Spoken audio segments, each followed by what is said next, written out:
Today's show is brought to you by Audible. Audible is offering our listeners a free audiobook with a 30-day trial membership. Just go to audibletrial.com/beat and browse an unmatched selection of audio programs. Download a title free and start listening. It's that easy.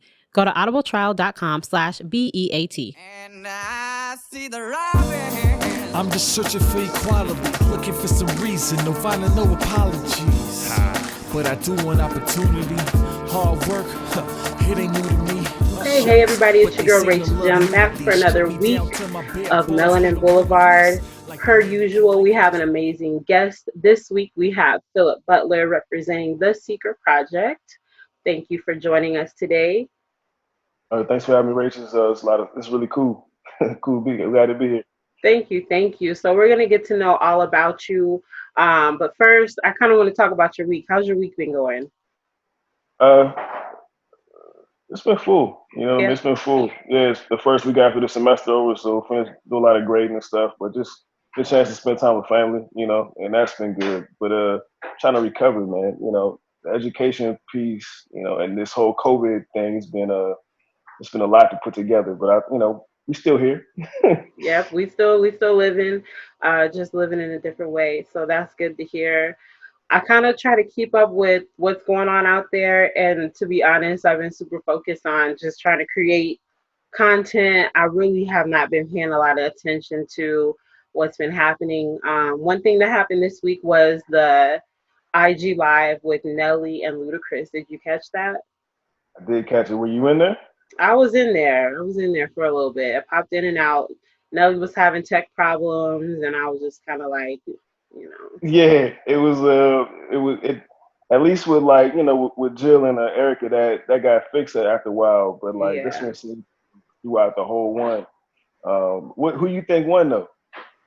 I honestly wasn't in there long enough to decide. I was a huge Nelly fan. Really? I had all his albums and everything. So like the songs that he was playing, like the one-off songs that people were like, "What is this?" I was like, "Oh, I remember that song because I played the whole CD." But Okay. I don't know. I don't know. Ludacris has some slaps too. It's like they're both great, to be honest. That's fair. What do That's you fair. I think? think I'm not. I went in there open minded, but then when they had played like the hit list side by side, or even like the little, I seen like somebody put together an infographic about like the hit list side by side. I said, Hmm. Luda did have all of those, Yeah, he and did. so yeah. So I don't know. I may have went in there a little bit biased, but I think Luda took it. But I think it was a good showing though. Like I think what was the good thing about a lot of these verses is that everybody's kind of showing love to one another for the most part. It's not a whole lot of folks kind of actually trying to battle, put each other down. It's just kind of big ups and a lot of love going back and forth. So that's been cool. Right. I think just highlighting the great things that they've done individually, the collaborations, even finding out, who produced certain albums was shocking. Right? Right? Yeah, like the Lil Jon and the T-Pain one. I was in there the whole time. I didn't leave. Right? But they kept you like super engaged. Like that was one of my favorites. Jill Scott and Erykah Badu, yes, they're definitely favorites. But Lil Jon and T-Pain, they had me. They I had definitely, you? yeah. Nah. On the Jill Scott and Erica Badu, I just feel like I was being hugged through the screen, and I was like, please and thank you. Yeah, it was everything that everybody needed. It was just so beautiful. I didn't realize I was sitting there watching them for 2 hours until they pointed that out. I was like, what time is it? Did I feed my kids? I don't know. But 2 hours and it was still going strong. And there was an after party that Erykah Badu had. It was popping. That's I, fair. I loved it. I loved it.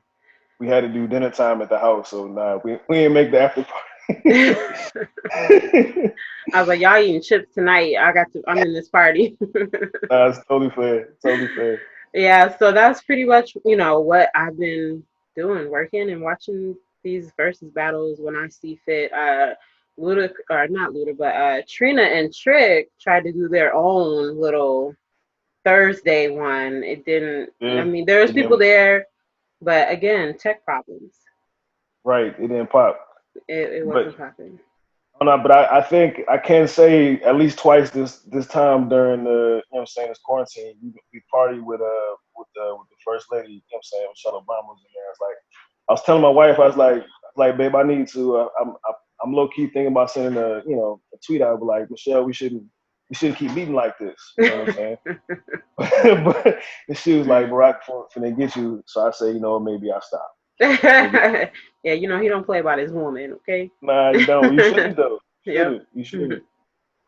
So, Mr. Butler, let's get to know a little bit about you and what you do. You mentioned school, so I'm assuming you're a teacher. Yeah, yeah. So I teach. I just finished up a stint at Loyola Marymount out in LA, and so I'm in the teaching in the theology department out there. And so we doing been there for 3 years now. Actually, my first post out of, after I got my PhD. So that they were kind enough to give me a spot to hang out, and teach. So that was fun. Oddly enough, I took like an overload this semester. So at one point I was teaching up like 5 classes, Mhm. and then when things were fine, like that, it got topsy turvy. Because I think a lot of the way that I teach is try to keep my students engaged. So I make office hours like a part of your grade. Like come talk to me. Like let's talk about your assignments, this kind of thing. So trying to navigate that online was its own its own interesting waters. But I think now that it's over, I'm glad that we still kind of kept it up that way though. I've been teaching it's my third year teaching full time. Mhm. Just been doing a lot of teaching and writing. Like that's really what it's all about. At least like in what they call academia for real. Like, and so that's it. Just trying to do a bunch of research. Got my first book came out in December, and then working on the next one along with this project right now. What's the name of the book? Black transhuman liberation theology, right? And so it looks at the idea of transhumanism, this kind of concept of it's like a radical life extension and like a political philosophy. Mainly, it's like how do we live longer? How do we turn ourselves into merge humans with machines? This kind of stuff. And I'm looking at it in many ways because like Black folks we still got a little bit. We a little leery of like technology, especially with like surveillance and stuff like that, but the reality is that it's not going anywhere.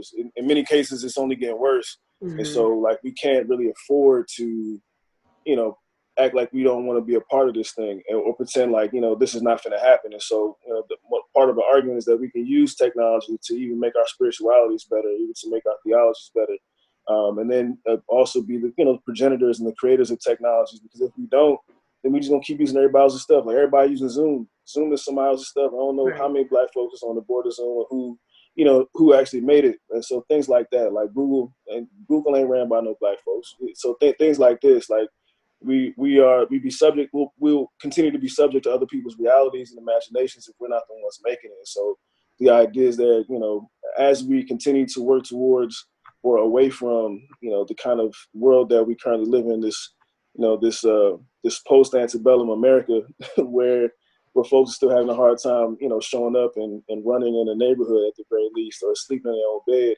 Mhm. We can be the ones who can continue to think strategically into the future about what technologies and what societies we want to make for ourselves and what that can do to keep our own self centered so that we're not just we're not thrown for a loop when these things happen. At the same time, we still grieve, we still mourn, but we recognize that there's goals that we're working towards. Definitely, I agree. I think I think being leery and not being involved in the process of technology and the revolutionary things that are happening takes a lot of control from us. Mm-hmm. So we can be leery, but let's be involved so we kind of know what's going on. So maybe we can have a little bit more control over how that affects our community too. Right. Because I mean, it's if you don't do that, man, we can. It's a whole nother form of subjugation. I think Ruha Benjamin out of Princeton calls it like this the Jim Code. Hmm. Where where we talking about like they have algorithms that are biased already. Like we know that. Yeah. Same time, like they just like the surveilling folks with actual police. Like we know Black neighborhoods are more heavily policed than other neighborhoods at the very least, and then it goes the same way with with technology. These folks, Black folks, we will be high and are and continue to be more highly surveilled than anybody else. Now we just do it through code. And then there's, but at the same time, the speed at which technology runs, people will already be, kind of labeled and thrown away before anything can happen because it's just pushed through so quickly. Yeah. And that's kind of what we're trying to avoid and take control over this kind of self-determination with this creating technology piece. Hmm. So what made you feel like you needed to write a book about that?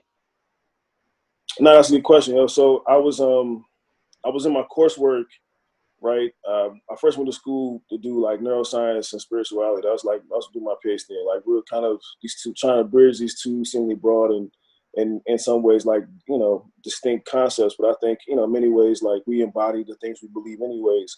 And for me that's spirituality, like the way you embody the things that you believe. And so the question is like, so then what does it mean to embody a belief? And this is when we start looking at kind of like brain activations and emotional chemistries and that kind of stuff. And so we put those two things together. That was the basis of what I was looking at.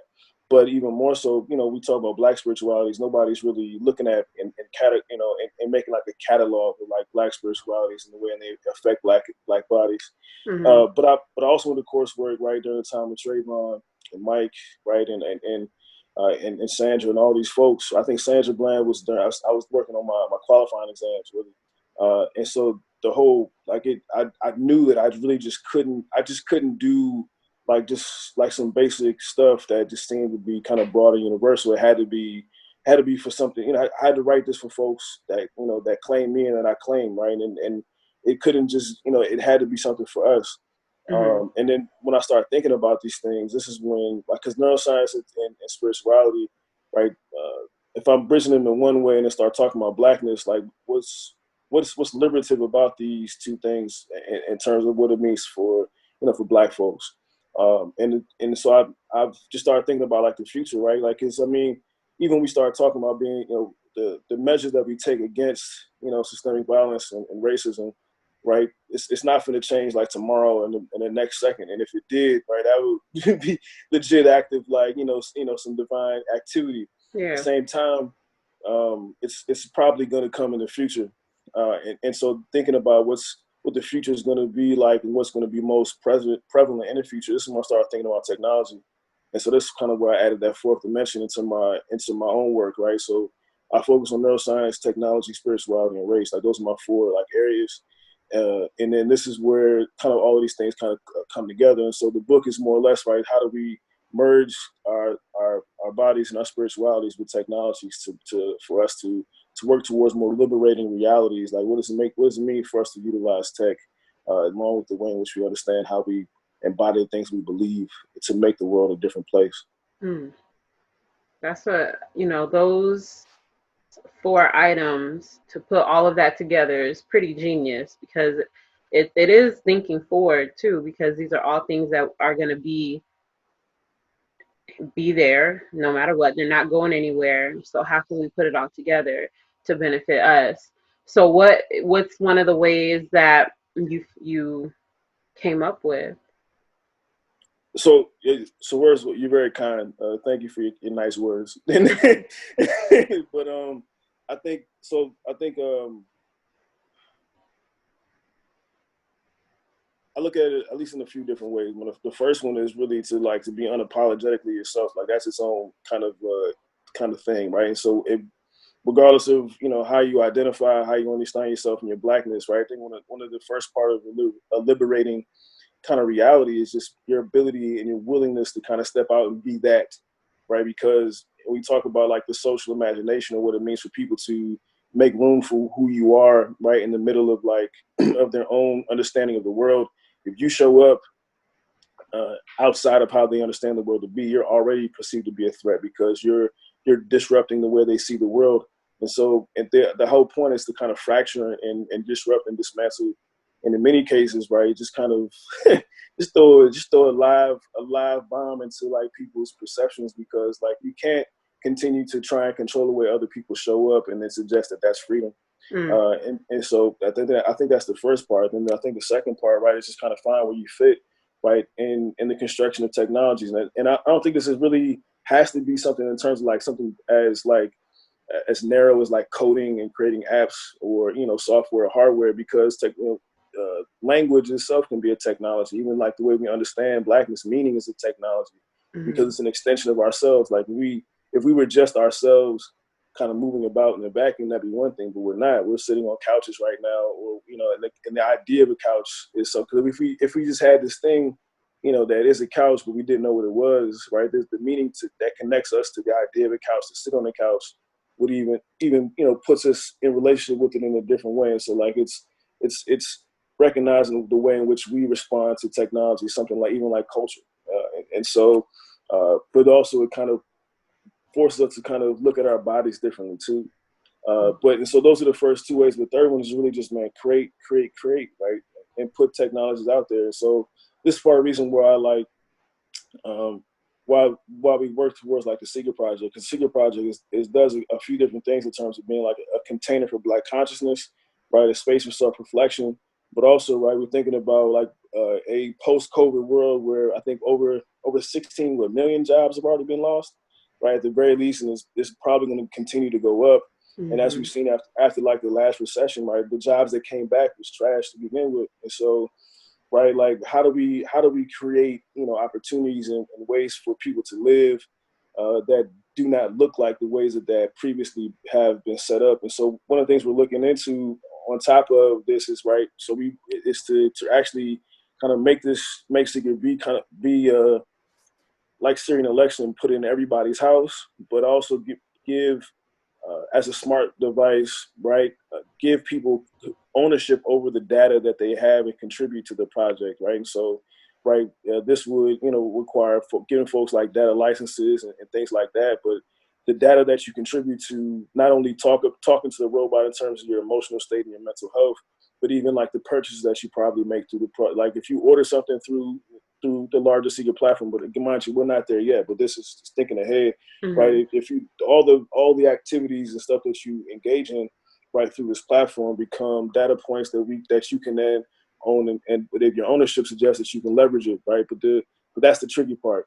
And so, but that's kind of what we're trying to work at is we're working to try to create a sub economy, right, for Black people in certain ways. And so this is kind of like the grander picture. We're just trying to shift the way in which people relate to themselves and the way in which people kind of make sense of their world, and also have the ability to live off of things like the data that they contribute. I hope this is making sense. No, it definitely. I get it. I get it. So with the Seeker app, that's focused on the outside to mental health, right? Yes, primarily, right? Yeah, go ahead. Oh, sorry. No, yeah, you go ahead and elaborate on that. No. So it's just right. So right now it's a basic. Right now it's a basic kind of dialogue tree chatbot based on. We trained it in 3 kind of psychotherapeutic and psycho-spiritual techniques. So it's internal family systems therapy, narrative psychology, and then the last one is CBT, or cognitive behavioral therapy, right? So it oscillates between the 3 depending upon like the options that people choose, right? And it gives people the chance to reflect, because I think one of the things we talk about, like it gives people the opportunity to really kind of tap into themselves, right? And so I think one of the most difficult things people have or can do is trust themselves, right? Because I think when people look for answers, they look for others to give them the answers, not in a sense that they don't that the answers are not embedded within already, but that I don't think that's the training we've been given, right, from jump. And so as a spiritual and reflective kind of technology, Seeker is really trying to give people the opportunity to trust themselves and give themselves the opportunity to discover the things about their lives, right, about their situations that allow them to kind of take ownership and become more empowered in their agency in the way they do these things. Definitely. I think even speaking with the actual therapist, you already know the answers. You just kind of need somebody to take you through the steps to uncover it. And I actually checked out the app a few weeks ago and tested it out, and just it. I understand artificial intelligence and how that works, and when you put in a certain answer, this is what it gives back. But going through the process, it was really just me reflecting, it asking me a question and me having to look within for the answer. Right. And we don't really need anyone necessarily tell us what to do. We just sometimes need that guidance to find our way back to ourselves to find the answer. So how was the process in building something like that? Yeah, how was that process? Yeah, no, it wasn't. So we've been doing it for about 4 years now, and so we actually started it out as like a location based app, right? So like it was based upon like if you walk into a new room, or you got out your car and you went to the grocery store, like you're in the same spot for like 5 minutes, it will kind of tell you a little bit about what's going on in your life. But it sorry, I had to backtrack. You'd have to pick in the app like your intention for the day. So like it say, depending on your belief system, right? If you're Muslim, like you pick Allah, right, or as like your sacred entity, and then your intention, it would be like you want like strength or peace or what have you. And so you went to the grocery store, you remember it remind you that the peace of God or peace of Allah is with you. And so Mm. like it would be these kind of reminders that don't forget that you already have everything that you already need, right? And so as an example, and so actually the chatbot version in my mind was like 4 steps ahead, but I found out that building chatbots really isn't that hard. Um, and so I went and started to do that. But the difficult piece is making the conversation seem organic, right? Because like in the dialogue tree version that we have right now, right? In many cases, you're going to get a similar answer depending upon what you put in.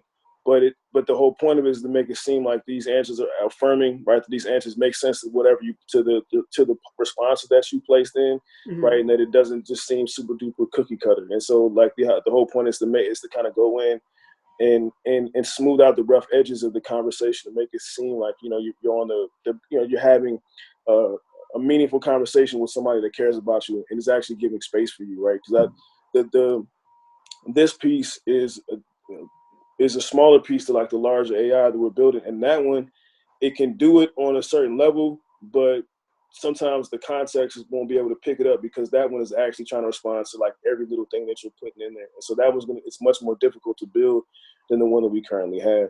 And so Mm-hmm. the process right now, we're trying to attend to like the potential for the conversation to shift. But mind you, within the dialogue tree which we're playing with, right?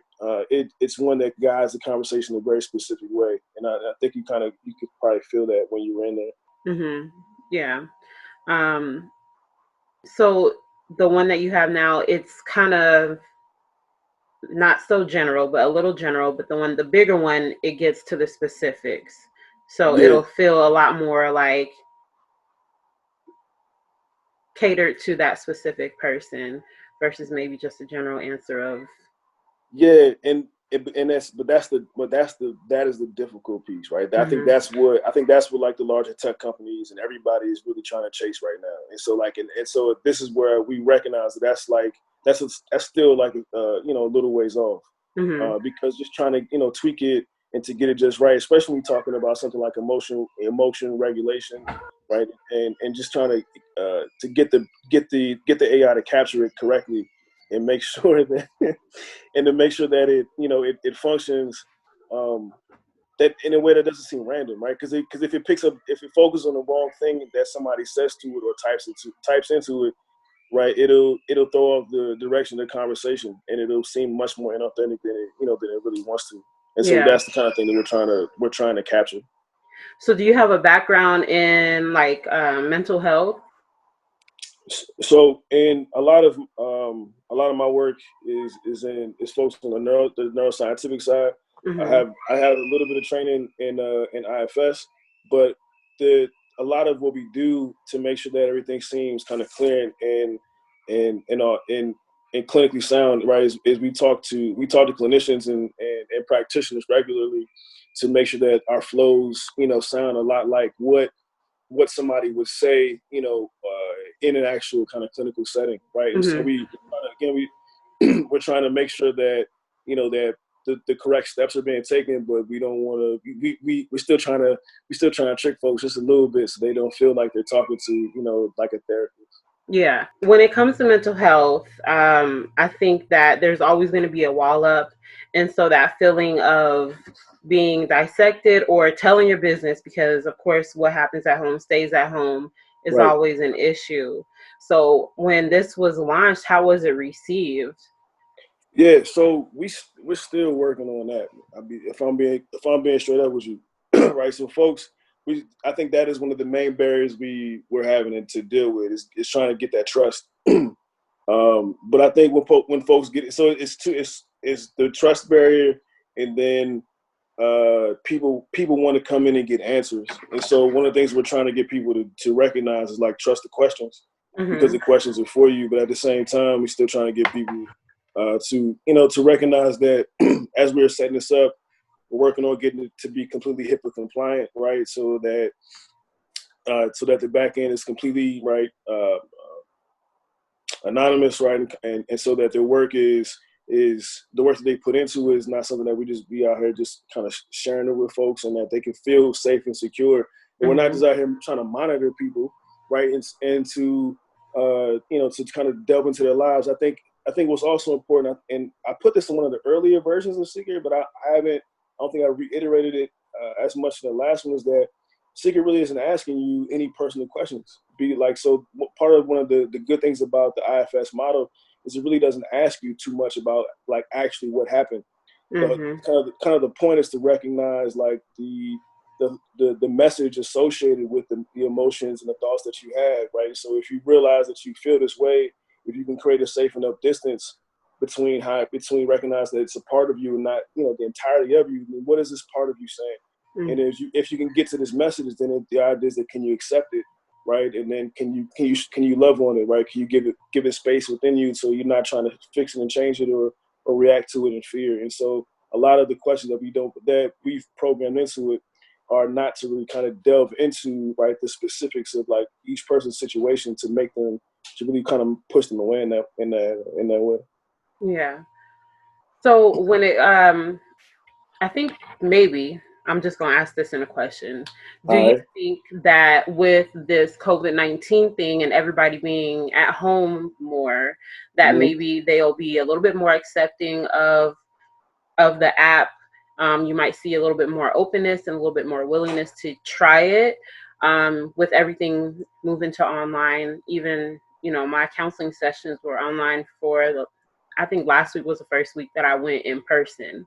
Mm-hmm. Um, do you think that it might be a little bit easier to kind of reach more people who are going to be open to it since we're kind of shut down and everything's online anyways? No, I think so. And I think really a lot of it's just about kind of getting taking some time to really spend time with folks, and really like doing some workshops, or just like doing a live and showing people like, yo, this is what it is. This is what we're not doing. Just Mm-hmm. trying to get people to like to trust the platform. To kind of see that this is there for them. And I think also with everything kind of moving to being online, anyways, like this to me, this doesn't seem too far fetched, right? And even kind of what we talked about in the beginning, right, about like this is the way things are moving in many cases, anyways. And if you recognize part of how we're trying to build this, we're not trying to replace your therapist. We're not trying to replace like the people that you go and sit down and talk to. Like in many Mm-hmm. in many ways, you probably see them once a week, Yep. twice max, right? Unless you have like some stuff that you've seen them way more often. If that's the case, you going through some things throughout your week that you need to handle, or that you need to kind of unpack, and this is merely to help you as like a supplement, right? And so like if you're trying to stay grounded and get grounded and stay grounded, and if you're trying to learn more about yourself and give yourself a greater level of self-awareness, that's all this is, right? It's just about helping you kind of know you better. And if you know you better, then the idea is in many cases you'll probably make different choices, and have and just feel better altogether. um I think one thing that's interesting that we first rolled this out, we did like a short pilot study with my students at LMU, and we found that like the interaction with the robot over 2 weeks, it helped like alleviate symptoms associated with like anxiety and depression. We know the folks cooped up in their house are Mm-hmm. having issues around these same things, and so this is merely meant to be a tool to help you kind of get what you need, right, and really alleviate some of those symptoms.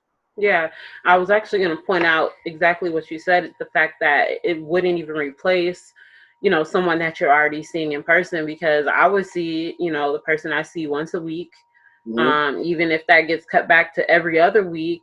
But in between then, my counselor is like, oh, you could text me, but I don't always want to just be like texting people. Just, Yeah, I got something going on in my head, just because that's not me. that's Um, fair. that she has things to do. She don't, but Yeah, yeah. there's something that I could definitely incorporate into the in between my next appointment, just, and it might not even that be that big of a deal, but just getting that out and maybe being guided through a way to calm myself down or to really seek what triggered that response. I think that is very important, something that I could incorporate into, continuing to better my mental health.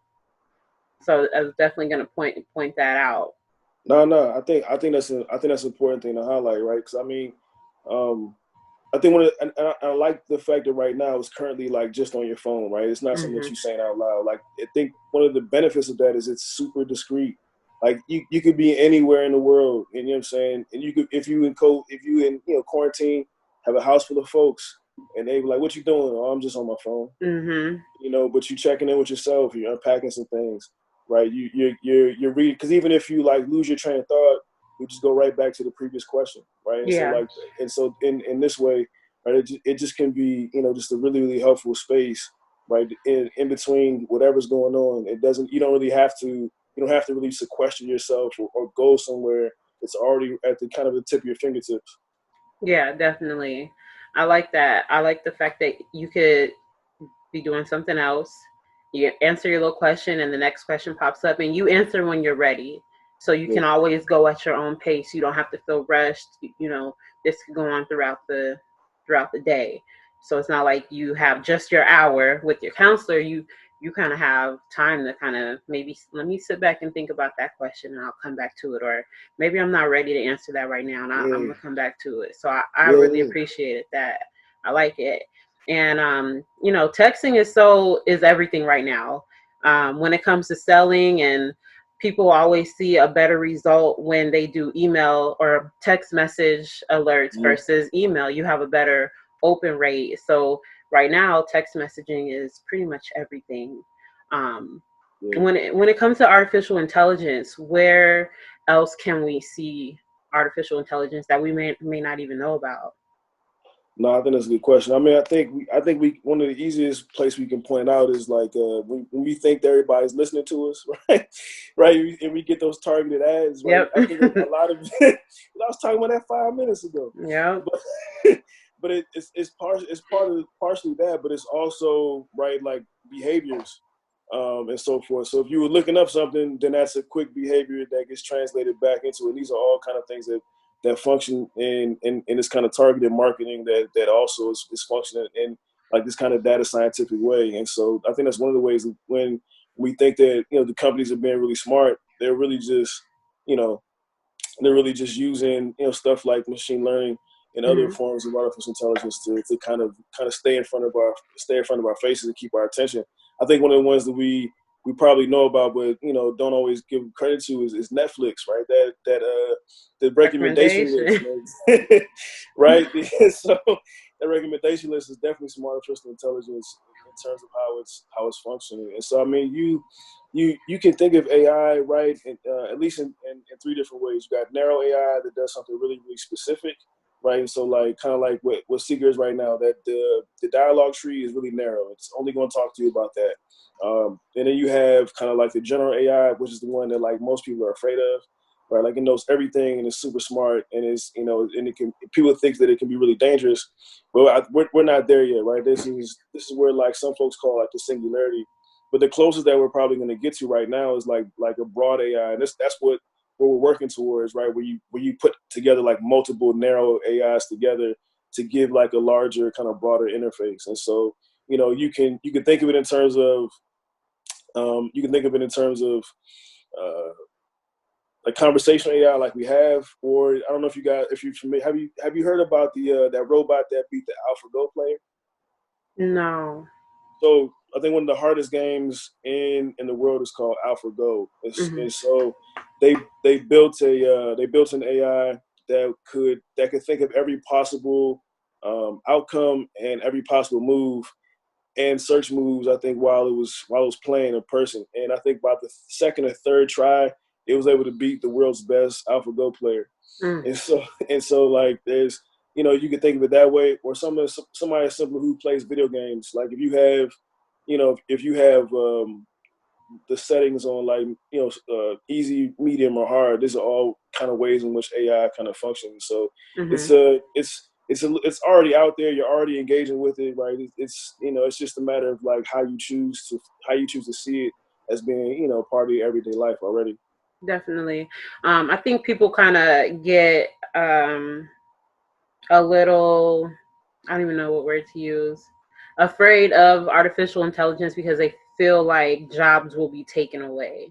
Mm-hmm. But I think in reverse, jobs are being created because you are going to need people to create these things, run the machines, monitor it, run statistics. It'll be a lot of opportunities that will be open. It's just maybe the old normal jobs that we're used to they're going to be irrelevant. We're not going to need them.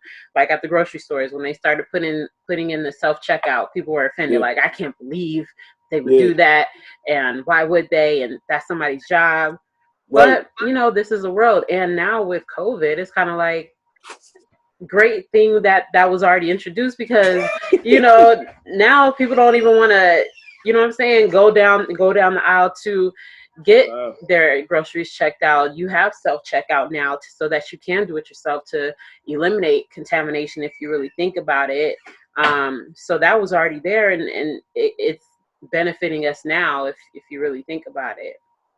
Yeah, no, and I think there's a plenty of different ways you can. I think you're right. It's forcing us to be more creative, right? Or at least be different, because we're already creative in many ways. Like folks, if you scroll down your timeline anywhere, you're gonna see folks doing all types of wild stuff. And so I think it's just a matter of kind of rethinking what it means to monetize creativity, right? Or even kind of see creativity as work, because I don't think that's been the case previously, right? Like, oh, you're a star. Before this, even last few years, like maybe last 15, 20 years, you'd be like a starving artist. Now you be a YouTuber, or Issa Rae making making movies. I mean, on Awkward Black Girl. Now we got Insecure. Me and my wife was watching it last night, right? So I mean, I think it's just a matter of how we think about the way in which we monetize our creativity and use it to influence kind of and open up different doors. Definitely. Yeah, I think we're seeing that. I want to say Soulja Boy started that, where he's like, I'm going to do it myself. I feel like that was like the beginning of the wave, is doing it yourself and taking control of your own creativity and figuring out how to make money off of that. And just changing the way people see creatives and artists, where there's more value behind their work. Like, let's actually target a group of people that value your work, and you just continue to sell to those people. So I love seeing people who are creative making money. I hope to be that one day. Still waiting on my check. No,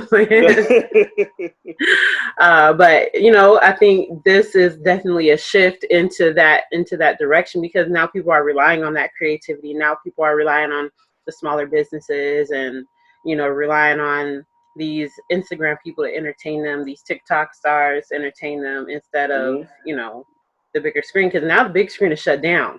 Real talk. We gotta do everything from home. Yeah. We got maybe like 3 months left of content. You're right. It's just gonna be reruns forever, I guess.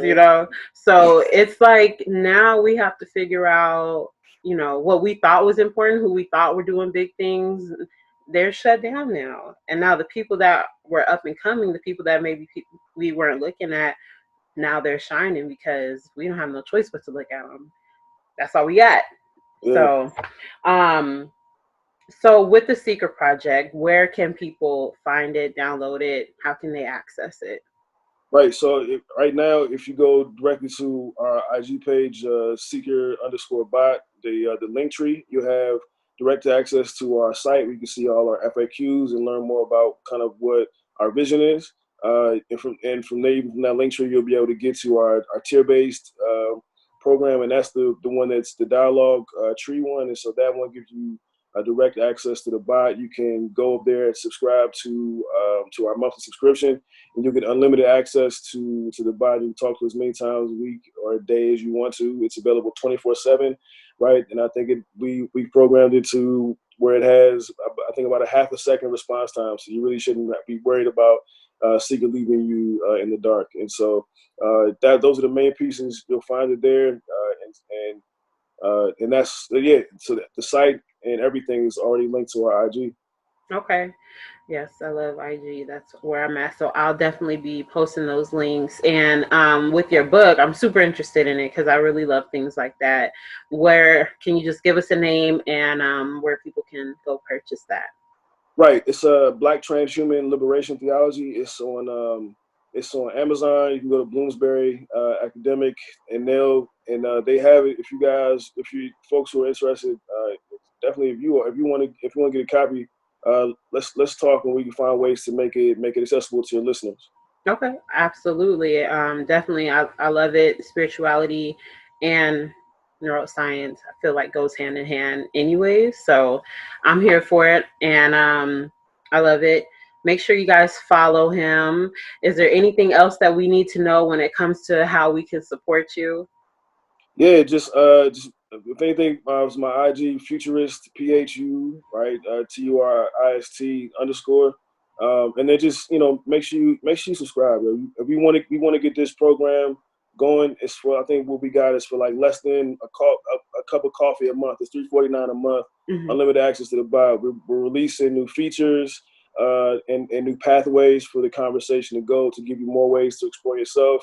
And so we really just want to, if you get up in there and subscribe, those are the main ways to support this and make this thing thrive.